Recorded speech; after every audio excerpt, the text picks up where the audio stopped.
dah dua-dua tangan pun tak ada, kan? Kalau kita lah dua-dua tangan tak ada, dah meraung dek. Bismillahirrahmanirrahim. Assalamualaikum warahmatullahi wabarakatuh. Nama saya Amir Hakim bin Hisham. Okey. Bernombor metrik KIDL 24090426 akan menceritakan tentang satu tajuk yang istimewa, iaitu berkenaan tentang Jiddiyah. Jom. Nice. Korang nak tahu tak macam mana kan semua para nabi dulu sangat kuat dalam menyebarkan ajaran agama Islam.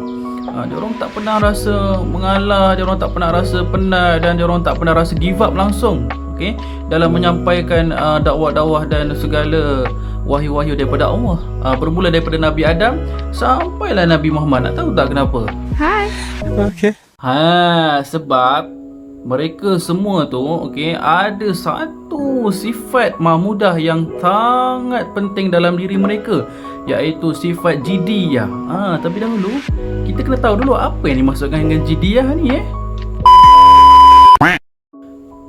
Jiddiyah ni maksudnya kita melaksanakan segala perintah dan dakwah daripada Allah Subhanahu Wa Taala, syariat Allah secara terus, dengan penuh ketekunan, dengan penuh kehusyukan, tanpa rasa sebarang rasa keputusasaan, serta tidak main-main dan tidak olok-olok dalam melaksanakan sesuatu amanah dan tugasan. Itulah dia Jiddiyah. Okey, seterusnya macam mana kita nak tahu kalau seseorang itu ada sifat Jiddiyah dalam diri dia? Okey, ada 5 cara kita nak tahu macam mana seseorang itu ada sifat Jiddiyah dalam diri dia. Nak tahu tak? Okey, jom. Yang pertama sekali, kalau nak tahu seseorang itu ada sifat Jiddiyah dalam diri dia, yang pertama sekali mestilah dia ni mesti segera dalam melaksanakan apa saja tugasan yang diberikan. Dia kalau bos bagi kerja memang sup-sap, memang cepat je siap. Okey, kalau bos cakap okey esok siap. Dia tak ada nak leceh-leceh, tak ada. Dan itulah yang dibawa oleh nabi-nabi dan rasul-rasul pada zaman dulu. Pernah ada satu ketika ni, okey, ada satu kisah di mana para sahabat ni semua dia tengah duk lepak-lepak. Tengah lepak buat apa? Tengah lepak minum-minum arak ni. Minum arak. Sebab apa? Sebab dulu zaman jahiliah arak ni tak diharamkan. Zaman sekarang je arak diharamkan kan. Tapi sibuk lah kau nak minum kan zaman sekarang ni kan. Okey, tengah sibuk-sibuk para sahabat minum arak, terus turun daripada wahyu Allah berkenaan dengan pengharaman arak. Dan apabila para sahabat dengar tentang wahyu Allah tu, terus automatik terus dia campak terus. Terus dia buang turun arak tu dan terus semayang terus. Tak ada dia orang nak okey tak apalah, kejap lagi lah minum arak dulu kan. Tak ada. Itulah sebab sebenarnya para sahabat dulu darjat dia dengan kita sangat tinggi.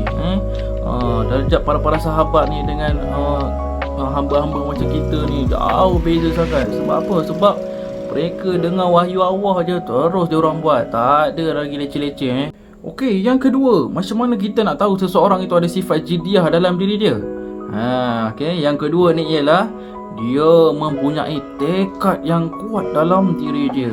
Okey, dalam satu kisah ni, kisah di mana Ja'far bin Abi Talib dalam perang Mu'tah, Ja'far ni ditugaskan untuk pegang panji bendera Islam ni ketika berperang. Dan dalam kesibukan perang tu, kamu semua tahu kan, yang dalam kesibukan perang tu memang sangat-sangat dahsyat dan sampaikan ketika Ja'far tu membawa panji bendera Islam tu, dan datanglah musuh Islam, datang dengan pedang yang tajam ni, datang potong tangan kanan Ja'far. Ja'far tak give up. Dia ambil panji tu, dia taruh dekat tangan kiri dia pula.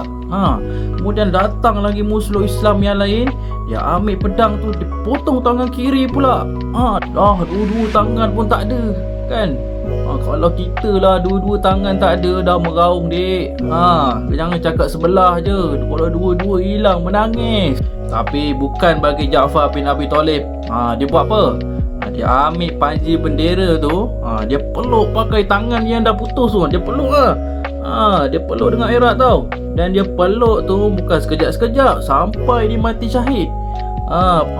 Punyalah dahsyat kan tekad dan ketekunan daripada Ja'far bin Abi Talib ni.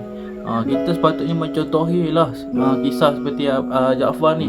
Bukan sekejap-sekejap nak give up kan, stres lah kan. Tak boleh lah macam tu kan. Budak-budak Gen Z ni kan. Kami budak Gen Z, raya-raya berdaya. Okey, syarat yang ketiga pula, macam mana kita nak tahu seseorang tu ada sifat jidiah, ialah yang ketiga, dia mempunyai kesinambungan dalam setiap kerja yang dilakukan. Sebagai contoh, awak semua ni dah dapat satu achievement kan, dah dapat achievement yang rasa dah tinggi lah. Jangan berhenti, teruskan. Jangan cakap, tak apalah dah dapat nombor 1 ni, tak apalah dah, nanti next exam mesti dapat nombor 1 lagi. No. Orang yang ada sifat jidiah ni, once dia dah dapat satu pencapaian, dia tak relax mat. Dia akan terus hentam sampai lunyai. Dia terus je, dia tak ada relax lagi. Dia gasak sampailah dia dapat kejayaan yang seterusnya. Okey, yang keempat pula. Macam mana kita nak tahu seseorang tu ada sifat jidiah ni? Dia menggunakan sepenuh kudrat yang dia ada dekat diri dia untuk mencapai sesuatu kejayaan tersebut. Dia menggunakan sepenuhnya. Bukan dia guna sikit-sikit, dia guna sepenuhnya yang ada pada diri. Sebagai satu contoh, ada satu kisah ni di mana ada seorang budak ni ditugaskan. Budak ditugaskan untuk menjaga Rasulullah SAW daripada musuh-musuh Islam. Kemudian ada satu masalah di mana budak ni dia tak boleh nak angkat pedang. Pedang tu berat. Bukan ringan-ringan, bukan macam lidi. Pedang berat. Tapi apa yang mak dia buat sangat mengejutkan. Apa yang mak dia buat tahu tak? Mak dia ambil pedang tu, dia ikat pedang tu dekat betis anak lelaki dia tu. Dia nasihatkan ke anak dia supaya jaga Rasulullah dengan sehabis baik. Dan anak dia pula dengan tanpa rasa takut dan gentar, anak dia pun terus menjaga Rasulullah dengan sepenuh dan kudrat hati dia. Tu budak tu. Bukan kita yang tua ni. Budak macam tu. Kita sepatutnya kan, dah makin besar ni, sepatutnya kita kena ada lah kat zaman yang kuat tu. Kudrat yang kuat. Ini makin besar makin tak semangat. Itulah masalahnya. Yang budak tadi tu lagi mahal daripada kita. Oh my god! Wow! Akhir sekali, macam mana kita nak tahu ada sifat jidiah dalam diri kita ni? Ialah seseorang tu dia mesti kuat dalam menghadapi segala rintangan dan ujian.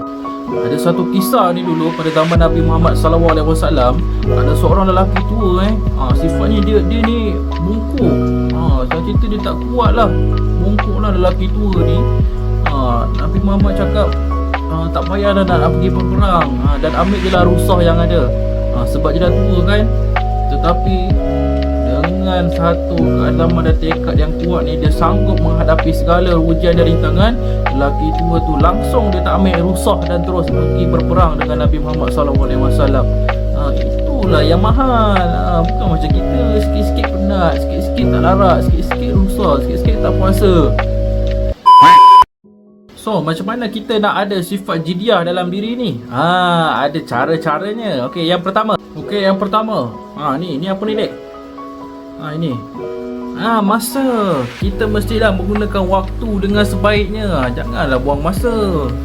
Kalau ada kerja, tolong buat on time. Janganlah buang-buang masa. Baba orang putih cakap kan, time is gold kan. Masa tu mak. Yang kedua pula, kita perlu lakukan aktiviti yang berfaedah. Elakkan daripada kita membuat perkara-perkara yang lama, perkara-perkara yang tidak faedah.